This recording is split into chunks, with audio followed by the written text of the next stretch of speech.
12th, 2025. Rob Brown, Brendan Martin here, flying by. Man, we have had storms all night up here in the Memphis area. Been raining all over the South. I mean, it's pouring down here. Hey, pouring. SEC had to make co-champions in the softball tournament in Athens because of so much rain. And I'm talking a deluge. That's our word of the day. I got a lot to cover today. We are live on X, on YouTube, and Facebook. We got 7 platforms we broadcast live simultaneously.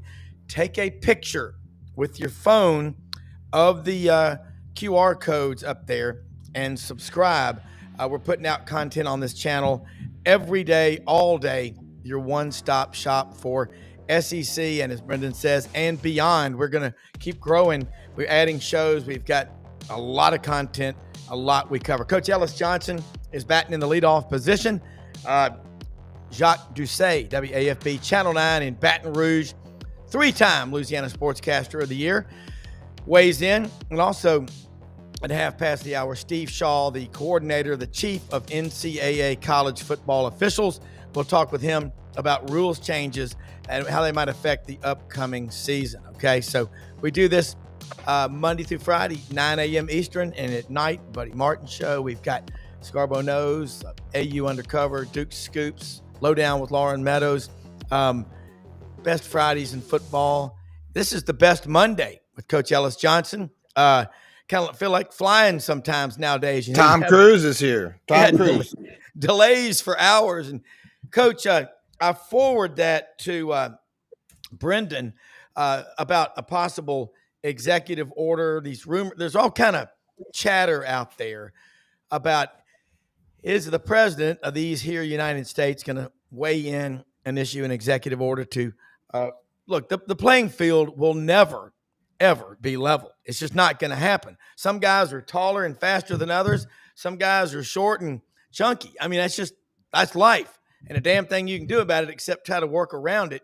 But Coach, we got to do something, because we don't want to have, when we've always had a group of teams at the top that are always there.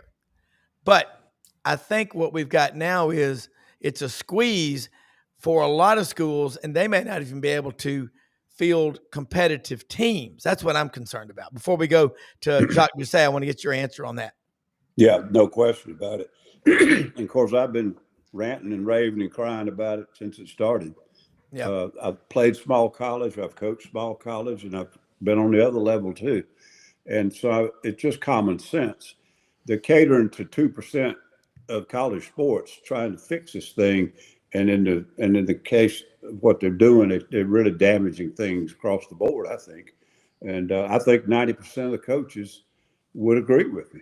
And some of them can't say it right now, but I think they know it's a problem. No, you're never going to get it equal, but they're about to make it now where only about 30 schools have a shot.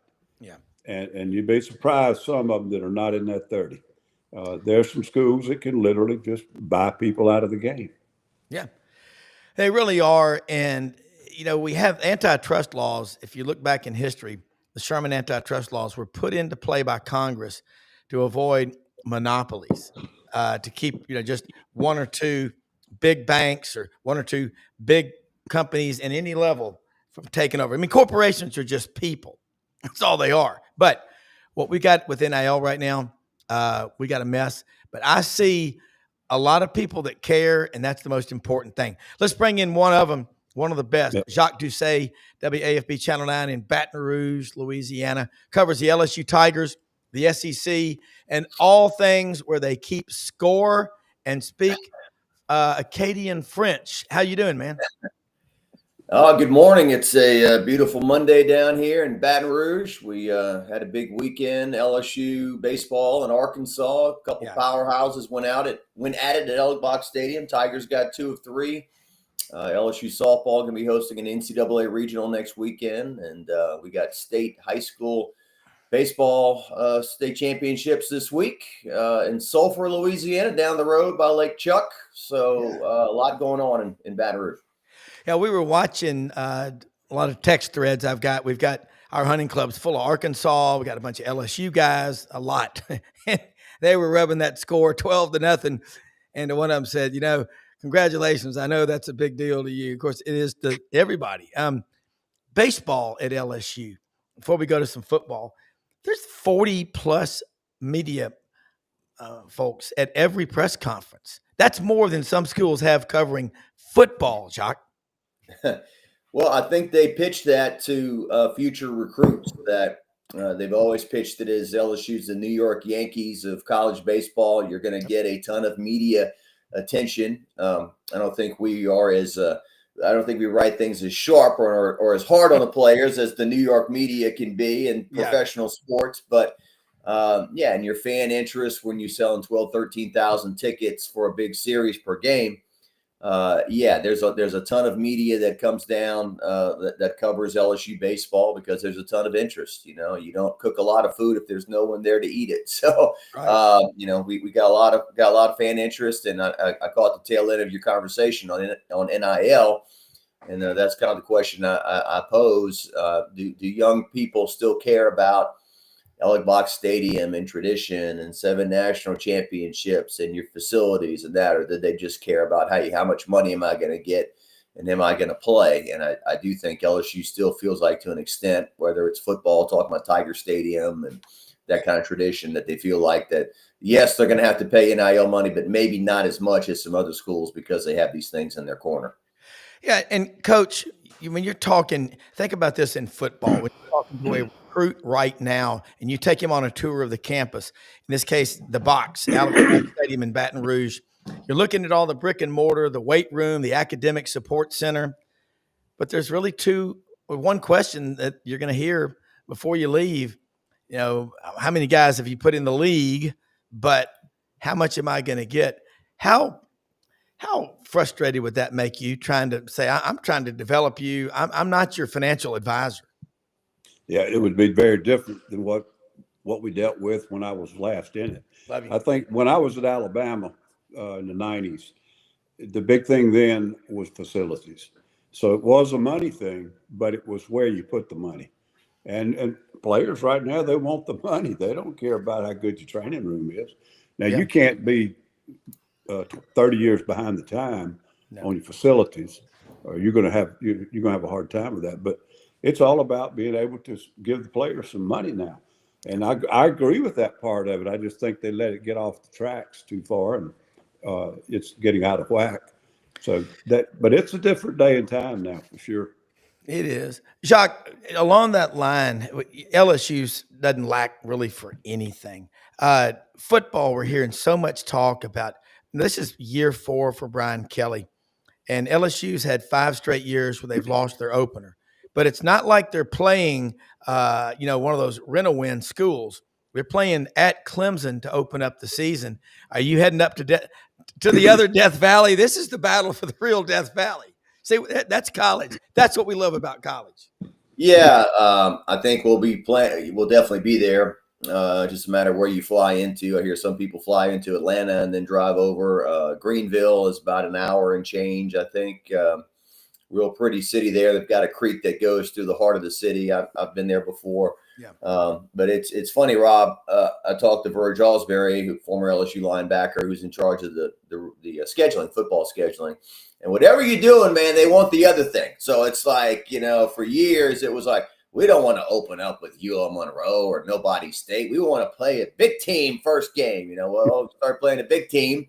And you lose to Florida State twice, and you lose to USC last year. And now it's like, I don't want to play Clemson first game. Let's play one of those easy teams to start. And so I don't know whether you play the easy team first or second, and you start 1-1. 1-1 is 1-1. But it's a home and home. It's not one of these neutral site games where LSU's going to go to Clemson. I think they get like only 3,000 tickets, and they're up by the moon, like where LSU got stuck when they went to Texas. Yeah. So I've talked to a few LSU fans who are like, we ain't going. So we're not doing this one. We've lost too many in a row. So until they win one, we've spent enough money. And August 30th, I'm sure that's going to be nice and cool and low humidity in Clemson, South Carolina on August 30th. So, You got to start 1-0, man. Well, Coach has got a son on that team at Clemson, and he gets to go to practice. And how excited, how big a deal is this up at Clemson with LSU coming to town? I would think it's in the upstate, the low country. It's got to be one of the biggest openers in a long time. I know they played Georgia last year in Mercedes-Benz Stadium, but this is on Clemson's soil. Yeah, Clemson's played these kickoff games like last year for the last several years, but like those were neutral sites. This would be a big deal. And, I've heard some ACC guy call in on Feinbaum the other day, and they chattered for which one's the real Death Valley. So it'll be all kind of stuff. Jacques may be right, but I guarantee you Saturday of that game day, there'll be some purple and yellow flags all over the place and big time busting. A lot. And you'll be able to smell some Cajun cooking going on out there in the tailgate region. They may put them up in the nosebleed section, but they won't keep them. When I was in South Carolina, we played them one time, and it was also the weekend of the state fair. And if you've ever been to Williams-Brice, it's right across the street from the fair. Mm-hmm. And I mean, it was absolute bedlam. And LSU may put 3,000 in the stadium and 20,000 out in the parking lot at the same time. Yeah. It's interesting to me too that although the SEC has expanded over the years, when I was growing up in the 80s and 90s, it was always like Clemson is the most natural fit to join the SEC, where their location is, the Death Valley, all that stuff. And they haven't joined the SEC. To me, that was always a natural fit. Obviously, much more natural than, say, Missouri or, I don't know. I guess Texas A&M was a natural fit. Arkansas has still, even after all these years, sometimes Arkansas feels a little quirky. But anyway. Well, you're right. Clemson was always a rival. A long time Georgia played Clemson in South Carolina every year. Athens to Clemson is 62 miles. So kind of you got Clemson an hour and a half east of Atlanta, Auburn an hour and a half west of Atlanta. So, Jacques, I'm going to be with Coach. I'm going to say LSU will take 20,000 plus up there. That your fans are freaking unbelievable. You know them. I mean, and when you'll see them in Atlanta this year at the Omni when we're up there for media days. They'll be in the lobby. I am without a doubt spoiled to the core after sitting in press boxes and being able to walk around, move around, go to the bathroom. I don't know if I'd ever go sit in stadiums again, next to people. And so where it's all jammed up. So I wouldn't mind going to the place, partying, having a good time, and then sitting in the parking lot at an RV who's got an 80-inch TV or whatever. To me, that sounds like a better time than being in the stadium sometimes. I agree. LSU fans have disappointed me one time. When I was at the Citadel, I had to take my team down there and open up with them one season. And, of course, huge underdogs. But I was bragging to all my Citadel buddies about what the environment was going to be like. But I'd been coming in there with Alabama and Mississippi State and some of those guys. And we came riding in from the airport on the bus. And, I mean, it looked like a morgue out there. It couldn't have been – half of them didn't even come. And it made you feel kind of bad that they didn't even respect you. Was that 2002? Yes. Yeah, I think LSU lost their season opener to Virginia Tech. They had to go play at Virginia Tech, and it was Nick's first season there, and they were good, but they weren't that good. But we couldn't hang with it. Wasn't the weather bad? Kind of rainy, I think, if I'm not mistaken. I don't know. I can't remember the weather being a factor at all. We just, it was just tough trying to get something going against those guys. Yeah, guys, let's looking at what's going on right now in college football. The season ticket numbers are really strong. I mean, Tennessee's they reported last week, Vince Ferrara said 27,000 plus on a waiting list. Alabama, Rodney Orr, Tider Insider said he heard 32,000 at Alabama. Jacques, season ticket demand at LSU, 102,000, one of the cathedrals of college football. How strong is it? I think it's typically 74 for season tickets. Wow. I think your student section is 10, 12, and then you give 4 or 5 to the visitor, and then that leaves a few singles throughout your upper deck, lower. Our family's had them for over 30 years or thereabouts. We gave them up this year just because my dad's getting older. It's hard for him to walk where they are. You get 7 games. You probably only want to go to 2 or 3 of them. And then you've got to pay that tradition fee that TAF tradition fee on top of your tickets. And then when you try to sell the tickets to the other games, you never get your money back. So it's just like, you know what? It's too much. And so we let them go this year, but somebody else will buy them. Yeah. It's kind of like the stock market. You can't have a buyer without a seller. You can't have a seller without a buyer. And that's just, that's the thing about college is you've got the annuity, and that is graduates, their children, their spouses, people that work there, or let's say your boss is a big fan of a certain school and you're a lawyer and you're trying to rise up the ranks. And if you don't have a favorite school, you might follow his school. I mean, college is different, completely different than the pros, but it seems like there's a little rivalry going on with the Saints and LSU for coaching talent. The Saints are coming in there and driving people crazy. But Coach, you start looking at the matchups coming up in the SEC. The last couple of years, the Big Ten has won it all. Penn State's getting a lot of momentum going into this season. James Franklin's record in the big games it's not great.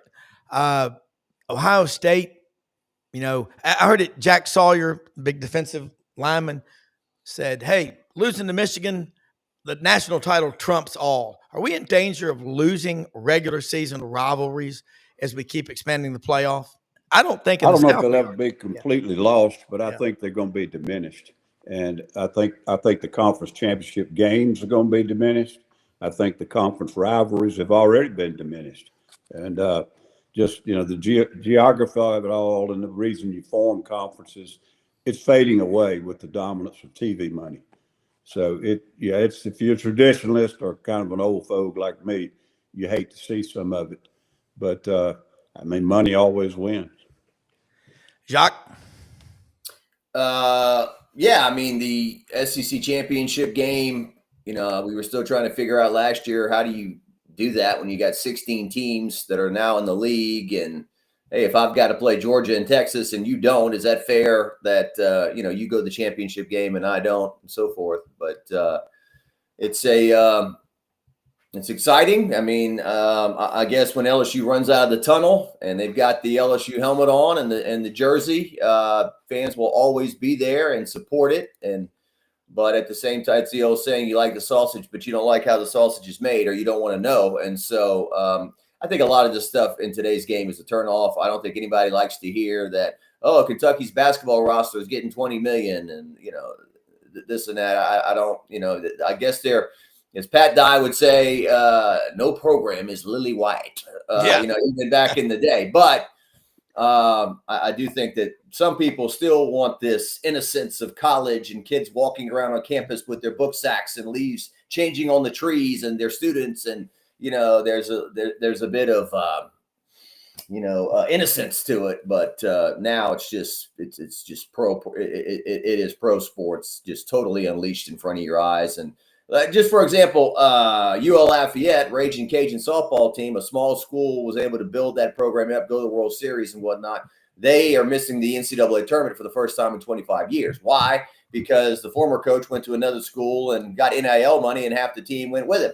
These are the kind of things that are just a turn off that people don't like.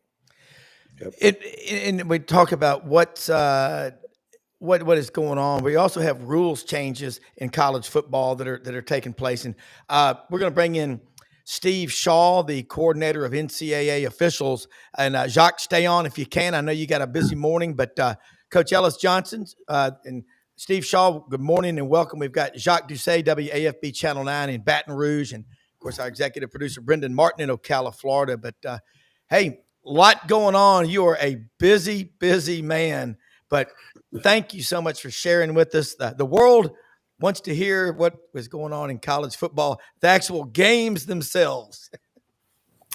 Well, it's an amazing time for us right now. We've finished all spring activities, and now I know fans think the referees just take the summer off and then get ready to go in the fall, but that's not the case. We had all the position referees, the white hat, officials in Chicago this past weekend. We had a clinic there to kind of get all on the same page, go through the rule changes, mechanics changes, all the officiating standards and philosophy. So really good weekend and a lot going on there. And certainly our rule changes, we're communicating that out and spending time with coaches. So very busy time for us as officials. Yeah, and it never seems to change. And you have to, nationwide, all these conferences, is it just Division I, the 134 schools that you're in charge of? Is it D1, D2, and D3? Well, I have responsibility from a rules perspective over all three. From the national coordinator, my focus is on FBS and FCS. Okay. And we have a kind of a liaison that works with Division II and Division III. We invite them to all of our coordinator meetings, and then they carry that message to the coordinators there. But for example, this past weekend, it was all Division I referees there, but we had quite a few Division II and Division III referees that were there as well. So good opportunity for development for them. Spend some time with, the referees that they're trying to aspire to, and a really good session. Yeah, and I would think that the D2 and D3s are wanting to work their way up. So that makes complete sense. You're in Birmingham. Coach Jacques, let's get started with questions and comments. I know from people watching, there's a lot of questions, but man, again, thank you for your time. So you want me to ask a question? Yeah. Well, I hear from people, two professions that they're struggling to get people, officials and coaches, especially like, little league ball and all that. Who wants to go and get berated by people and whatnot? But, how is that? There's a guy I graduated high school with by the name of Nick Terrio, who has moved up the officiating ladder and doing a nice job and whatnot. But how is it recruiting officials? Do people still want to get into this profession? Well, we do have people that still want to do it, but you hit on one of the things that is really difficult. If you come in and we want people that played the game, whether it's at the high school, college, professional level, that have played the game to get involved in officiating, but nobody starts working, the conference championships in Division I. You got to start at high school, middle school, junior high, and even Pee-wee games. We've all put in our time there. And I think the society has changed so much. I mean, now just as you say, some of the abuse that these officials take in middle school games or even Pee-wee games, you got to think this is the first year officials out there. They're not going to be ready for, to work the Big Ten Conference Championship. They're still in a learning mode. And, when parents and fans just, berate them and their social media and all this stuff, it can be a turnoff. So we're really working hard to recruit. It's not something that's going to impact us in Division I in the short term, but we all know, the smaller the funnel gets, then, it gives you less opportunity, to find those great officials. But it is right now having impact in high school. You think about it, most high schools want to play on Friday night, but almost across the country now, they're Thursday night games. Yeah. And it's only because they don't have enough officials to cover the game. So we're working hard on recruiting. You got to be the right person. You got to like officiating, and you got to want to stay involved in the game. You got to have a love of the game. But what we don't want to do is jettison people out before they really get good and started. And so any of your fans out there that go to middle school games or whatever, take control of their people up there, and let's don't berate the refs too hard. Yeah. Well, the social media stuff with the screen grabs. Hey, this guy's holding, or it's some what you look at is not accurate a lot of times. It may look accurate in a screen grab or a shot, but anyway, I don't have to tell you that. Well, and I always say, because I get a lot of emails with a screen grab or a steal shot, and my answer is always, we do not officiate on a still shot. I mean, the perfect example, we always talk about, and I don't want to get in the weeds, but a rip technique on defense, sometimes they'll get under the arm of that offensive lineman. And when you take a still shot, it looks like that offensive lineman has got a hold of that player. But if you look at it, is the rip technique that rips that arm up. They're trying to rip that arm up, and he's got nowhere to go with it. So you've got to see the entire sequence before you can determine, do we have a foul or not? And by the way, feel free to get into the weeds. We have a very high football IQ audience, and I like that. Coach, you've never gotten frustrated over a call, so go ahead. One of my most miserable summer jobs I ever had was umpiring Little League Baseball right out of college. And it was a church league at that. But they would get out of hand, and the commissioner or whatever, the guy that was running the league, go over and shut the lights out. Everybody go home. It might be the third inning. So they kept pretty good control of it. But it got to the point where if the ball was caught by the catcher, it was a strike. And I was ready for somebody to swing at the pitch. But I tell Rob all the time, Steve, one of the most fun things for me coming on this thing is meeting new people like Jacques or reconnecting with old friends like you. And I think the last time we saw each other, you might have still been wearing stripes, and I had on a coaching shirt. But we used to always complain and just raise Cain. And Steve probably heard a lot of stuff down on the sideline. But then we'd come in and grade the film on Sunday, and we'd have about 5 or 6 clips that we want to send in, not 75. So these officials did a lot better job than we thought they did. Absolutely. And Coach, you talk about that. That's one of the things, that we appreciate. But we always hear fans saying, oh, that coach is going to send that play in. Well, that's just routine fare, as you say. I mean, you're going to go through the film. We're going to send 5 or 6 plays in. And, when I was coordinator in the SEC, we kind of had a rule with our coaches.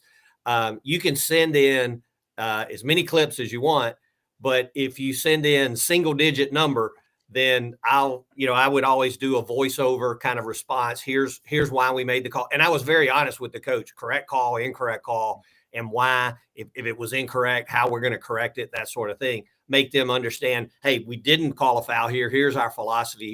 Here's our principles. And that was always really good. But if they send in double-digit plays, I told them, I'm not doing them. I'm just calling you because you're ticked off about something. So. Steve, I've always had a kind of a fascination with doing a TV show called Forensic Officiating, because we can always go back, and it's always easy in hindsight. But in reality, I knew an official growing up. He did it for 33 years, named Joe Pipkin in Memphis, Tennessee. And Joe did Southern Independent games. He was a good friend of ours, and I'd see him all the time at the club, talk to him at length. I was on the field one time when I was in school at Auburn playing Florida State. He walked right by me, didn't even recognize me. And afterwards, he said, don't take that personally. During the game, I cannot have any affiliation with anybody. I respected the hell out of him for that. Always did. Rest his soul. Great man. That's good. One of the, and we always do that. I in our training videos, and it's natural. Sometimes at the end of the game, you're on that coach's sideline. You want to go shake his hand or say, hey, great game today, coach. But you just can't do that because TV is going to get that.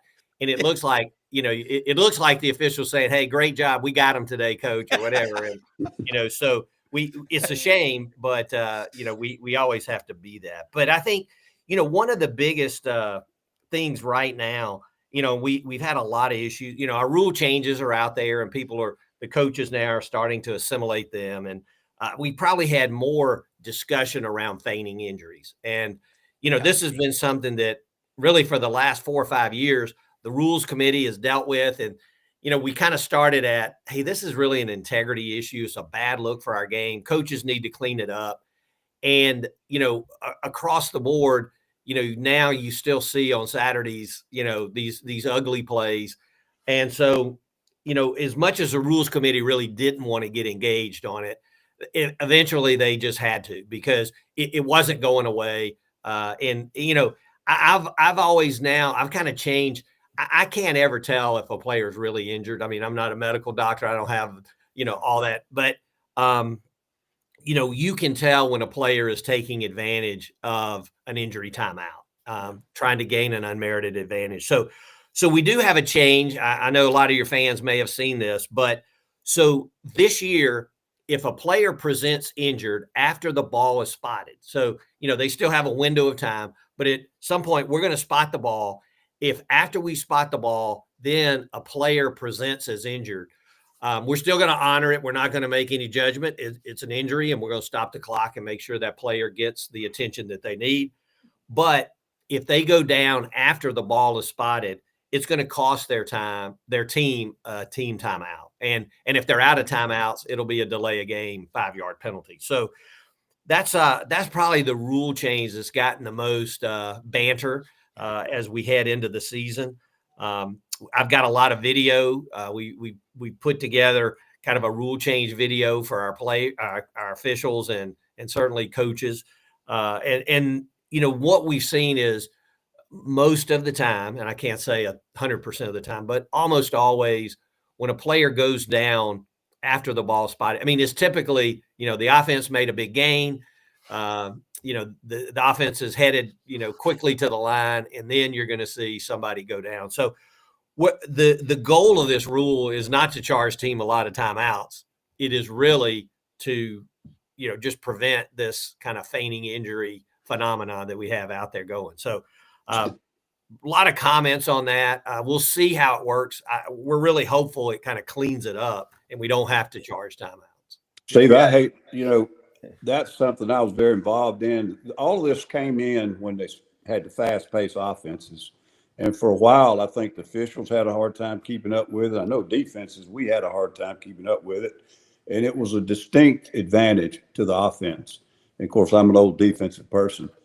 My thing was, you know, if you have a running back gets to, you know what, knocked out of him, he may hold up his hand and jog off the field, and they'll substitute somebody in.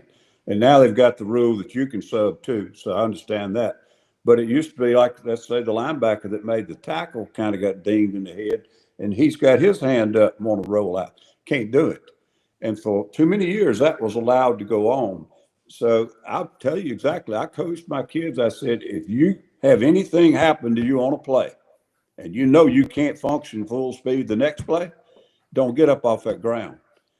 But I hate to see y'all have to referee the timing of that. You know, when the ball's spotted, you got to look around to see if somebody's feigning injuries. But it has gotten out of hand. I mean, as an old defensive guy, it has gotten out of hand, and it's always the defensive kids because it is.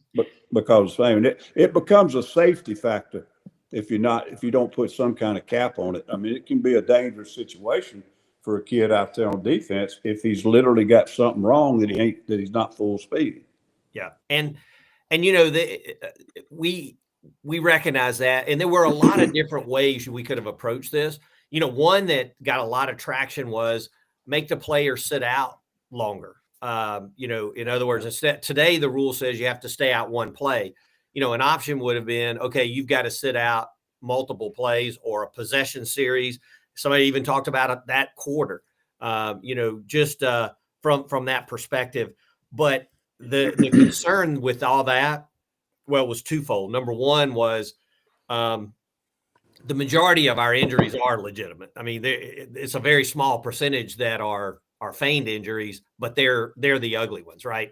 So you don't want to penalize the player, you know, because of these few that go down. But then the other part of it, from the medical community, they were concerned, hey, if I have to sit out longer, then just like you're talking about, Coach, I'm a linebacker, I get a stinger, I get dinged, but I'm not going out because if I have to sit out that whole possession series, I'm just going to try to play through it. And we don't want to drive that behavior as well. But I do say this, you know, if we were creating football today, if it was a brand new sport, there's no way we would say when a player was injured, they've got to sit out one play. We just wouldn't do it. But that's what our rule is today. So our trainers and everybody, they do a great job of, you know, if a player needs to stay out, they're going to hold them out, especially anything involved with the head. And one thing to note on this, if we have a responsibility. So officials never make a value judgment. Is it a real injury or not? But like you're talking about, Coach, a lot of times, you know, and back in the day, in the early days, you know, if a player you thought, you know, got his bell rung or whatever you want to call it, you know, we'd as official go to him, you okay? And if they could utter, yeah, I'm okay, let me stay, we'd let them stay. Now we won't. Now, if there's any, you know, we have a whole section in our our appendix in the rule book, recognizing symptoms and signs of a concussion. We expect the officials, if they recognize any of these symptoms, they're going to stop the game and send the player out. That won't cost the team a timeout. Yeah. And I hate to see it. It's like the uniform stuff. You guys shouldn't have to police that. And you shouldn't really have to police this injury thing either. But it's something that has to be controlled. Yeah. Yep. Jacques. Oh, well, I think we'll see a decrease in snipers in SEC stadiums. The guys in the upper deck, these guys just falling out of nowhere, right? Hitting the turf. And there's going to be some melodrama too. It's always how classless can you be saying the kid's not injured? He's clearly hurt. How can you say that? There's a lot of that stuff going on. So, but no, I think you were doing the right thing, and the fan base has gotten sick of it. And there's one coach in Oxford who's taken a brunt of the criticism on this deal, or a lot of it. But I think everyone has kind of, milked it, taken advantage of it, got the free timeout, so to speak. So be good to see. And the games are too long, right? I worked at Channel 9, CBS, and they used to call us the Commercial Broadcasting Network or service or whatever, because 2:30 kickoffs going to 6:30, 6:45, 7 o'clock. Games are too long. So hopefully that'll cut down on that too, I guess. Yep. Yeah, Steve, you think about sorry, Steve, I didn't mean to put you in a box. No, that's good. It makes sense. Targeting. And you've mentioned when you've been on the show before, and Dr. Andrews was on with us about 3 weeks ago. Love that man. And he believes he's going to come up and speak to the Touchdown Club in Memphis, but I hope he never retires. He's out evangelizing, Andrews Sports Medicine Institute. And just when you hear him talk about the injuries and what's being done, my friend Dana Marquez, who was the 20-year director of equipment operations at Auburn, what Dana's doing, Exo Armor, there's a lot happening. Talk about, people are saying, well, put a dress on him. It's still a physical game. My brother-in-law passed away this August. He played college football from CTE at Virginia Tech. And he played rugby into his 50s, but it's a real deal. And I respect what you said about the numbers going down. You still want to teach them to hit hard, but talk about that, because it's also, you got to save the game. Because let's be honest, I got 2 boys and 2 girls. Who goes to more practices than anyone? It's the moms. They're picking them up and going, you lose the moms, you lose the game. Yeah, I think that, the one thing, and we know a lot of fans don't like the targeting rule. They lose their favorite player from the game, and that's unfortunate. But, one of the things from our perspective is, and the coaches have done a great job, and Coach, you can speak to this as well, but the tackling techniques, the blocking techniques are so different now. But the focus is around keeping your head up, see what you hit. If you don't duck your head, you'll rarely get called for targeting. Now, there are times when, you have a defenseless receiver or a quarterback or whatever, and if you hit them high, if you hit them in the head and there's an indicator of targeting, it's a foul. But, and in the early days, we would get all this, hey, I got a 6'7" defensive end, and a 6-foot quarterback, where is he going to hit him? But the players have really adjusted. The coaches have taught better. Keep your head up, keep your eyes up, and know if you're hitting that quarterback, you have a strike zone, and it's below the head neck area and above the knees, and you've got to work to do that. The disqualification part, although it's harsh, that's what makes the rule what it is, because there's nothing, for the NFL, and you see it, they have a fine system, and they fine players, and that all happens on Monday morning, and we don't have that today. I don't know where the future goes with NIL and all that, but today, playing time is the most important commodity to a player. And if you recognize you could lose playing time, it's going to make you take notice. And, one of the things I'm most proud of from last season in FBS, we only had 5 players all year to get 2 targeting fouls across all of football, all the plays, all the games. So it also is an indicator that if the player gets a targeting foul, it catches their attention because they have to sit out. It catches their coach's attention, and they put extra time with that player working on their technique. And, not to be overly dramatic, but you talk about it, this is saving our game. I mean, we have to take, leading with your head. I mean, a long time ago we were taught that way, but now the techniques are there where you can be physical, you can deliver hard hits. I don't put them on our training tapes much anymore because players have gotten so good. But you have the receiver coming across the middle, and they're hard hits, but they're legal hits now. And those free safeties are knowing I got to get my head out of it, and I can't attack him in the head neck area. So it has really been something that the targeting numbers for the last 3 years have come down, and we want that to continue because that means player behavior is getting better.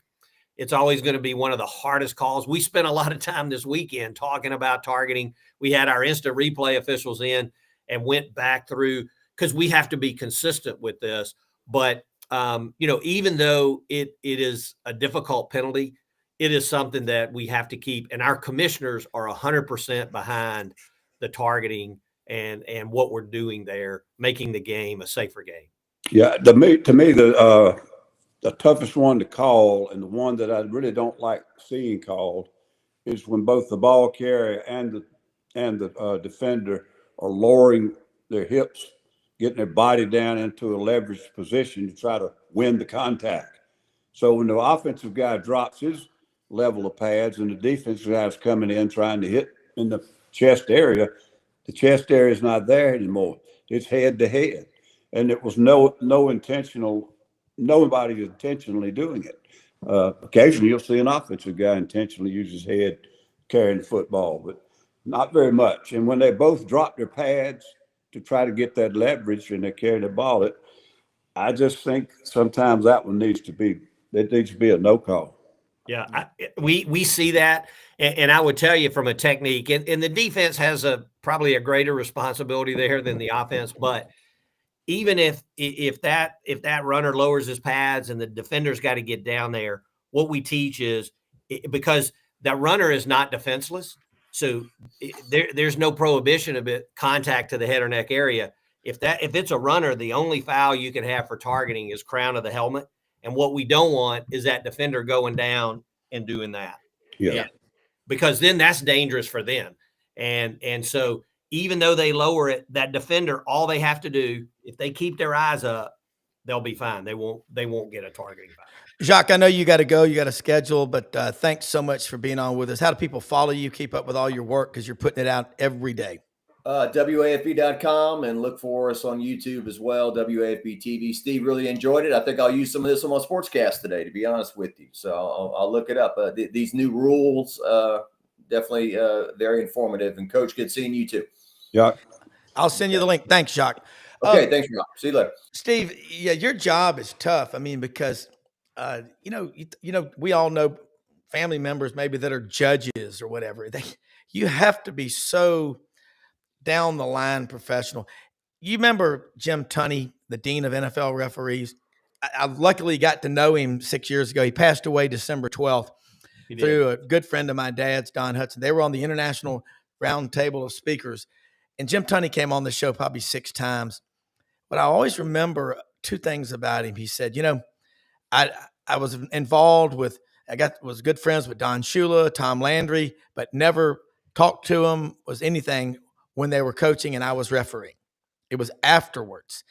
I respect that about Jim Tunney. He also, his father was one of the guys that ran the track, the Hollywood track out in Los Angeles, Hollywood. Everyone wanted to come to him to ask about the horses, any kind of insight. He wouldn't even tell his own son anything.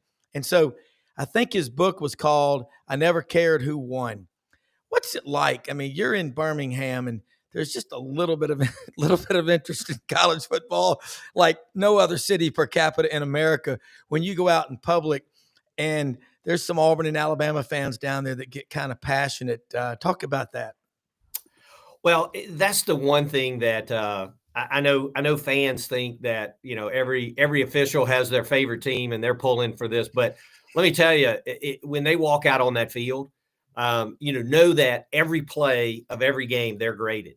And, for them, just like the teams want to qualify for a bowl game. And, if you qualify for a bowl, then you want the best bowl or you want the CFP.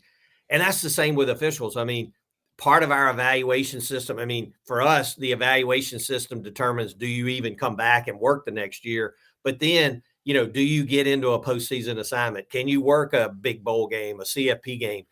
And so, I mean, our focus is getting every call right that we possibly can, because that impacts your future opportunities and certainly, your postseason. But what happens over time? And I know people, are frustrated when I do that. I'll get invited to a Super Bowl party and I'm watching and they're like, who are you pulling for, Steve? I got a team. I always pull for a team. And they're like, really? Who is it? Who is it? We always know. We knew it was this team or that team. And I'm like, yep. There's 3 teams on the field, and those individuals in black and white stripes, that's who I'm pulling for. And, I'll watch a game and I'll be watching the officiating and do that. But, especially once you get to the Division I level, there's no biases there. If there are, you won't be there long, because, the other thing that people don't know, not only do we grade every play of every game, but then, and now we have such good metrics at the end of the season, you're looking at every official. It's not just who you may like. Are you influenced by your sideline? So we look at calls home versus visitor, your sideline versus the other sideline. And if those numbers get out of whack, it's an indicator, hey, you've got to go look now, were those calls correct or incorrect? And so there's a high level of scrutiny on that. But once you get to a Division I level, you're working your game. You want to see how good you and your crew can be. And you're not going to make an incorrect call to help one team or another. You're going to make correct calls to help your crew, your team there. Fans will never believe that. They always, because they watch every game. I mean, they'll watch 2 teams they don't know, and all of a sudden they pick one team they like. Yeah. When I'm watching 2 NFL teams, I know the team I like, and they're in the black and white stripes, and I'm pulling for them. I like that. Coach? Well, I think the biggest thing from coaches is mechanics. If you see the official working like hell and getting in position and the mechanics of what you were told they were going to be in some preseason meeting, they may miss a call. I mean, we're all human. But that's the thing. If the coaches say, hell, the mechanics were good. When somebody makes a call and they're out of position simply because they messed up, or either they just, I don't know, maybe they're not in shape. But that's the only thing that would really upset a coach for the most part. But it's just, I kind of repeat myself, but it's just amazing. You see a lot of stuff during the game. Everybody's hyped up and all this. And then you start breaking that film down the next day. You got a hell of a lot more problems with that linebacker you were coaching than the referee you thought screwed up. And you end up sending in about 1/3 of the number of clips you thought you were going to send in. Yeah. And, we talk about that. And that's part of what this past weekend's meeting was all about, is working those mechanics. Eyesight is very overrated in officiating. And I say that because, people always talk, oh, he's a blind referee. You don't have to have eagle eye vision. What you have to do is be trained to be in the right spot at the right time and know where your eyes need to go. Eye discipline is so important in officiating. Yeah. And if you're in the right spot, the right time, and your eye discipline is good, you're going to get the call right most of the time. And Coach, to your point, and you probably had the same thing with a block or whatever. I mean, we would downgrade an official if they make a correct call, but they're way out of position and they're just trying to rely on some kind of eagle eye vision or, looking through and around people. They're going to get downgraded on their mechanics, even if they get the call right. So I agree with you, Coach. The mechanics are so important. And once you're not thinking of your mechanics, once they're ingrained and trained, then you're officiating the football play and you've got yourself in the right place, the right time, knowing where you should be looking. And when you do that, we'll usually be pretty good. We're never going to be we kidded. I talked about one of our film graders this past weekend. It was a funny story. So one of our referees that worked in the SEC now is in the NFL. Really good referee, Brad Rogers. I'm sure you probably know him.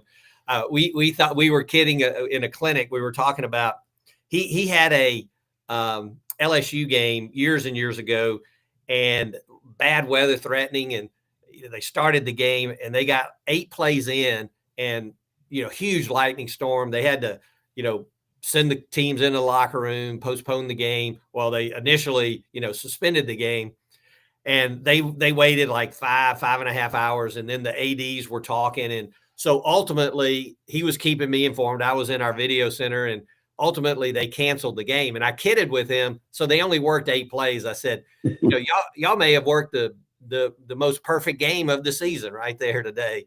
And we laughed and kidded about it. Ronnie Baines, who a great film grader, longtime SEC, NFL referee, he graded the film, and after their 8 plays, they had 4 downgrades. So there went their perfect game. So, but the officials are working hard, and that's why they're spending time right now, through all the spring, but really May, June, and July are a great time to get your film study in, get all your rules training in, so you're ready to go when we hit the ground in August. Steve, the Baines family, it's kind of a family tradition of officiating. I think they were 715 West Magnolia Sigma News at Auburn. I think Maury Gaston, my good friend, and the quarterback. No, I think so. I think there's something I read about them, which is incredible that they do it. But I've always been really impressed when I see an official be just stone cold. I mean, right? You're a judge, and you cannot. So the last question before you go, and thank you again for your time. This has been great.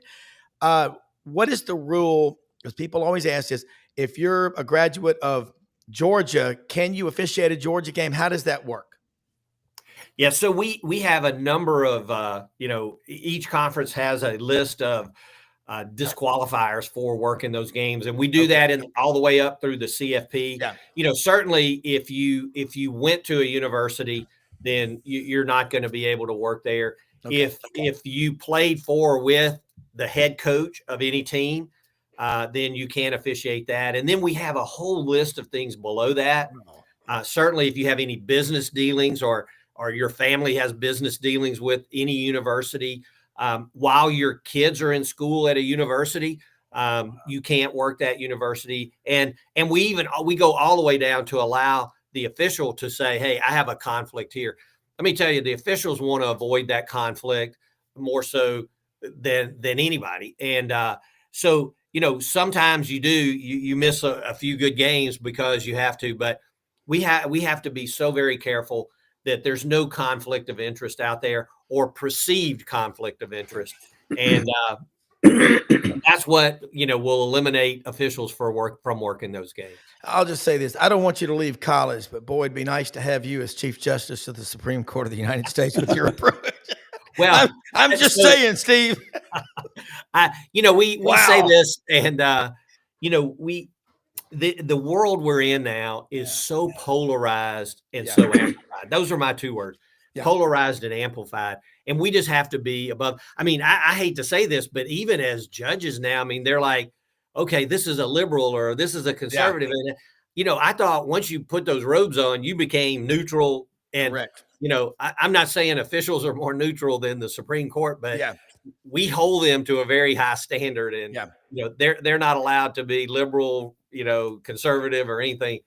They've got to do their job. And that's what we expect from them. And not only do we expect it, as we talked about before, we evaluate it as well. I love it.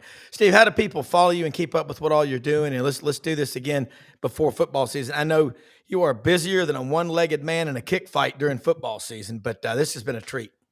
Yeah, it's been my pleasure, and great to see you, Coach. You too.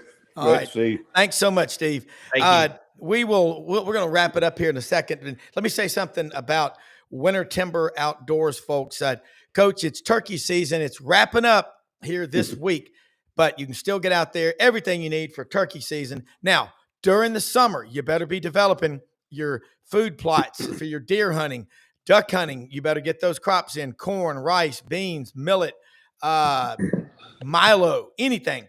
They've got all the seeds that you need, all the gear, Sitka, Duck Camp, Dixie decoys, all your guns and rifles, shotguns. They got it all for your shooting sports, outdoor sports, Yeti coolers, everything, clothing.